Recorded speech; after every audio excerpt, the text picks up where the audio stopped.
নমস্কার, কেমন আছেন সবাই? রিতার লাইফস্টাইলের আরেকটি ব্লগে আপনাদের সবাইকে স্বাগত জানাই। সকাল সকাল এসে গেছি রান্নাঘরে। আজ আমি মেয়ের জন্য আলু ভাজা করছি। ও আলু ভাজা দিয়ে মুড়ি খেয়ে স্কুলে যাবে। ওর জন্য আজকে কিছু বানাচ্ছি না, কারণ ওর স্কুলে নাকি আজকে খুব ভালো খাওয়া দাওয়া হবে। ও বললো, মা আমার স্কুলে বার্থডে মান্থ সেলিব্রেশন হবে। স্কুলে মেসেজও পাঠিয়েছিল। তারপরে ও বললো, মা আজকে স্কুলে মাংস হবে আর দই, যেমন করে আমাদের বার্থডে সেলিব্রেশন হয়, কেক কাটা হবে, এইসব সমস্ত কিছু হবে। সেই আনন্দে ও বলছে, মা আমি আজকে কিছু খেয়ে যাব না, স্কুলে গিয়েই খাবো। ওই জন্য আর কিছু বানাচ্ছি না, ও আলু ভাজা দিয়ে মুড়ি খেয়ে যাবে। আর দেখছি কদিন বৃষ্টি হচ্ছিলো, তো ওই জন্য আমার আর আমার মেয়েটা দুজনেরই গলাটা খুব খসখস করছে আর কাশি হচ্ছে। ওই জন্য একটু আদা দিয়ে চা করছি। আদা, একটু তুলসী পাতা, ধন্বন্তরি পাতা, লবঙ্গ দিয়ে হালকা করে একটু অল্প চা করে নিচ্ছি, করে ওকে দিয়ে আসবো, গলাটাও ছাড়বে, সামনে পরীক্ষাও তো রয়েছে ওই জন্য। আর এদিকে আমার আলু ভাজাটা হচ্ছে, এটা হয়ে যাক, চাটা হয়ে গেলে দিতে আসবো। ওদের দুজনকে ভাই বোনকে পড়তে বসিয়ে দিয়ে আসছি, বলছি তোরা পর, আমি এক্ষুনি আসছি। আমার মেয়ের তো আনন্দের আজকে সীমা নেই। স্কুলে যে মেসেজ পাঠিয়েছে, বার্থডে মান্থ সেলিব্রেশন, মানে যাদের যাদের মানে যেই মাসে স্কুলে বার্থডে, মানে যেই মাসে যাদের বার্থডে রয়েছে, সেই মাসে একদিন করে সবাদের বার্থডে সেলিব্রেশন হবে। বা এইটাই নতুন স্টার্ট হয়েছে। আমাদের তো বাপু এইসব ছিলও না, আর আমরা জানিও না। শুনেও ভালো লাগছে। আর আমার মেয়ে বলছে, মা তুমি দেখতে যাবে আজকে স্কুলে, আমাকে ধরেছে, মা তোমাকে যেতেই হবে। আজকে তো সকাল থেকে বৃষ্টি হচ্ছে। বৃষ্টি হলেও কি, ও বলেছে বৃষ্টি হোক যাই হোক মা, আজকে আমি স্কুলে যাবই, আজকে আমি তোমাকে দিতে যেতেই হবে, জয় যেই যা বৃষ্টি হোক আর যাই হোক। মেয়ের আবদার মাঝে মাঝে তো রাখতেই হবে, ওর জন্য স্কুলে যাব। এই যে চা নিয়ে যাচ্ছি মেয়েকে দিতে। ওমা, গিয়ে দেখি মেয়ের ঘরে পাত্তাই নেই, কাঁথা আছে বাছা নেই, সেই অবস্থা। বই খাতা খোলা, কোথায় গেল দেখি। অর্ণব, অরিত্রি, কোথায় তোরা? দেখেছেন, কোনো আওয়াজই নেই। বই খাতা ফেলে দিয়ে মা সেদিকে কেমন ফাঁকিবাজটা একবার বলুন। এই দেখুন, কোথাও দেখতে পাচ্ছি না। বাইরে টিপটিপ বৃষ্টি পড়ছে আর ওদের পাত্তা নেই, কোথায় চলে গেছে তাহলে বলুন, কি বলবো। আর দেখুন, ওই যে আমি গানের আওয়াজ পাচ্ছি, দেখুন দুজনে বসে আনন্দে গান করছে।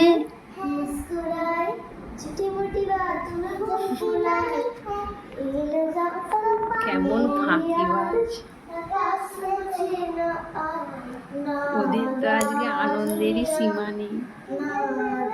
স্কুলে বার্থডে মান্থ সেলিব্রেশন হবে, ওরা এখানে গান ধরেছে। আরে চল বাবা, স্নান টান করতে হবে, খেতে হবে। দেখ ঘড়িতে 8:30 বাজে। চলে এসেছি। আজকে দুপুরের রান্নার জন্য আমি সবজিগুলো কেটে রেখে দিয়ে তারপরে আমি বাজারে ওদের জন্য কে নিয়ে স্কুলে যাব। কারণ কি, আসতে দেরি হয়ে গেলে তখন সবজি কাটা আর মোছা কাটা একটু অনেকটাই সময়ের ব্যাপার। মোছা চাটা দুটোই কাটতে আজকে অনেকটাই দেরি লাগবে, কিন্তু কেটে রেডি করে রেখে যাচ্ছি। এখানে মোছা আর চালটা, এই দুটোকে ঢাকা দিয়ে রেখে যাচ্ছি। দেখুন আমার মোছা কেটে হাতের অবস্থা, এটা তুলতেই এখন 15 মিনিট সময় লাগবে। চলুন যাই। উপরে এসে দেখছি খুব বৃষ্টি পড়ছে। ভাবছি যে মেয়েটা কী করে যাবে, এখন 10টা বাজে। ওমা, এসে দেখি ওকে বেরোতে বলেছি, এসে তো সাজগুজি হচ্ছে। স্কুলে আবার নতুন নিয়ম, এই যে স্কুলের যাদের যাদের বার্থডে হবে স্কুলে তাদের ইউনিফর্ম পরবে না, যেমন খুশি জামা পরতে পারো। ওমা, ও তো একদম যেন অনুষ্ঠান বাড়িতে যাবে সেজে গুজে, একবার এই হেয়ার ব্যান্ড একবার ওই হেয়ার ব্যান্ড, যেন ওর আনন্দের আজকে আর সীমা নেই। আমার তো দেখে মাথা ঘুরে পড়ে যাওয়ার অবস্থা, আমার মেয়ের দৃশ্য দেখে। ও যেন অনুষ্ঠান বাড়িতে যাবে। দেখুন কাণ্ড। আর ওর ভাই ওর পিছু ছাড়ছে না, শুধু বলে যাচ্ছে, দিদি আমি তোর সাথে যাব, কেক কাটবো, মাংস খাবো। ওর দিদিকে শুধুই বলছে, মা আমাকেও নিয়ে যাবে দিদির অনুষ্ঠানে খেতে। আমি বলি, আরে বাবা, এটা স্কুলে যেতে হয়, স্কুলে ভর্তি হতে হয়, তবে। দেখুন মেয়েকে যতবার বলছি আয়, ততবার বলছে যাচ্ছি। এই যে এখানে এসে রেডি হয়ে গেছে, আমরা দুজনেই বেরিয়ে পড়েছি স্কুলে যাওয়ার জন্য। বৃষ্টি পড়ছে, ওকে বলছি রেনকোটটা পরে নে, হালকা হালকা বৃষ্টি পড়ছে আর আমিও ছাতা নিয়ে বেরিয়ে পড়েছি। আমরা তো সাইকেল নিয়ে যাব।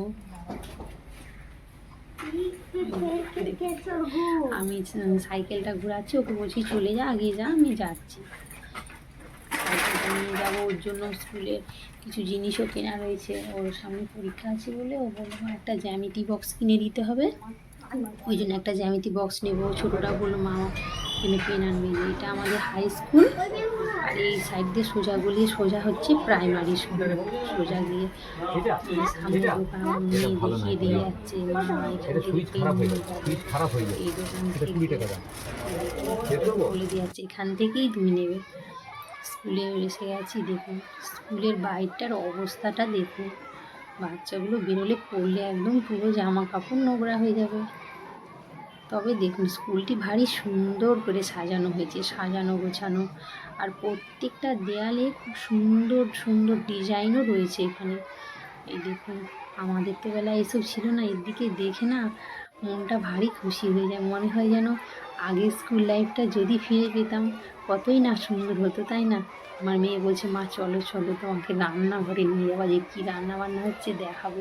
তার তো আনন্দেরই সীমা নেই। পড়াশোনায় আজকে তো মনই বসে না, শুধু দেখাচ্ছে আমার, চলো চলো নিয়ে যাবো রান্নাঘরে। দেখুন এসে গেছি রান্নাঘরে, বসার জায়গাটিও বেশ সুন্দর না, ওরা দাঁড়িয়ে ভাত খায়। দেখুন এখানে হচ্ছে, আর এই যে মাংস ধোয়া হচ্ছে, এখানে সব মাংস ধুয়ে নিচ্ছে, আর এইদিকে হচ্ছে আলু ভাজার জন্য আলু কাটা হচ্ছে, রসুন এইসব ছাড়ানো হচ্ছে।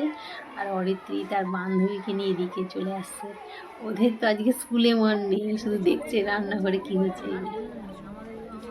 এখন সব স্যারেরা এসে গেছে, প্রার্থনা শুরু হয়ে গেছে, প্রার্থনার লাইনে সব দাঁড়িয়ে পড়েছে। সবাই বেশ ভারী সুন্দর লাগে। ওরা প্রার্থনা করুক, আমি চলে আসছি। আর তো দাঁড়িয়ে লাভ নেই, গিয়ে রান্না করতে হবে এসে। ওর জন্য ওটা পেন কিনলাম, আর আমার ছেলের জন্যও কিনলাম। কিনে একটা জ্যামিতি বক্স নিয়ে তারপরে আমি বাড়ি চলে যাবো।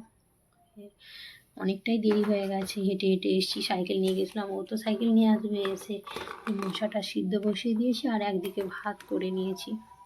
ভাতটা হয়ে গেলে ভাতটা নামিয়ে দিয়েছি। আর এইদিকে আমার প্রেশারে ওদিকে আমার সিটিও পড়ে গেছে, আর এইখানে এই যে মশাটা আমি সময় নেবো। একবারই নুন হলুদ দিয়ে সিদ্ধ বসিয়ে দিয়েছি, বসিয়ে দিয়ে এই যে এখানে পাঁচফোড়ন দিয়ে, তেজপাতা লঙ্কা দিয়ে, আর আদা জিরা হলুদ গুঁড়ো লঙ্কা গুঁড়ো সব বাটিয়ে রেখেছি একসাথে।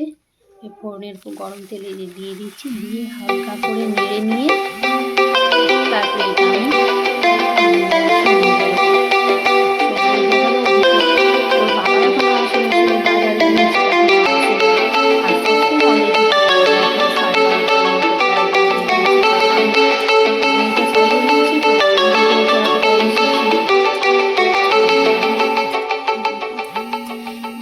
আর আমার ছেলে সে বলছে মা আমাকে স্নান করিয়ে দাও, তাড়াতাড়ি স্নানটা করানো হয় না। অল্প করে হচ্ছে নাড়তে নাড়তে একটু হালকা হালকা মশলাটা ভালো করে কষা হয়ে গেছে। তারপর সেদ্ধ করে রাখা মশা আলু বেগুন দিয়ে সেদ্ধ করে রেখেছিলাম, ওইটা দিয়ে আমি এবারে এটাকে নাড়াচাড়া করে কিছুক্ষণ ঢাকা দিয়ে দেবো। ঢাকা দিয়ে অল্প একটু হচ্ছে হালকা আঁচে 2-3 মিনিট হবে। যে নুন আর চিনি স্বাদ মতো দিচ্ছি। অনেকে মশায় চিনি দেয়, কেউ চিনি পছন্দ করে না, কেউ চিনি দেয় না। আমি তো একটু অল্প চিনি দিচ্ছি, মিষ্টি একটু ভালোই লাগে। দিয়ে তারপরে নামানোর সময় ফুটে গেছে, তাহলে এই যে ঢাকা দিয়ে দিচ্ছি। ঢাকা দেওয়া হয়ে গেছে, একটু হয়ে গেলে আমি নামানোর সময় অল্প একটু ঘি দিয়ে নামিয়ে নেব। এভাবে আজকে আমাদের সকালটা কেটে গেল। আমার মেয়ের আনন্দে আমারও আনন্দ লাগছিল। ভালো করে এটাকে ঘেটে নিচ্ছি, ঘেটে তারপরে এদিকে আমার কেটে রাখা দিয়ে চালতাগুলোতে পাঁচফোড়ন গরম করে চালতাগুলো দিয়ে ভালো করে নেড়ে নাড়া হয়ে গেলে তারপরে ওই সেদ্ধ করে রাখা মুসুর ডালটা দিয়ে সমুড়ে দিলাম। এইভাবেই আমার আজকে প্রায় সকালটা কেটে গেল। আজকের ভিডিওটা কেমন লাগলো আপনারা প্লিজ অবশ্যই জানাবেন। Tata, bye bye, and like subscribe অবশ্যই করবেন যদি আমার ভিডিওটা আপনাদের ভালো লেগে থাকে। টাটা।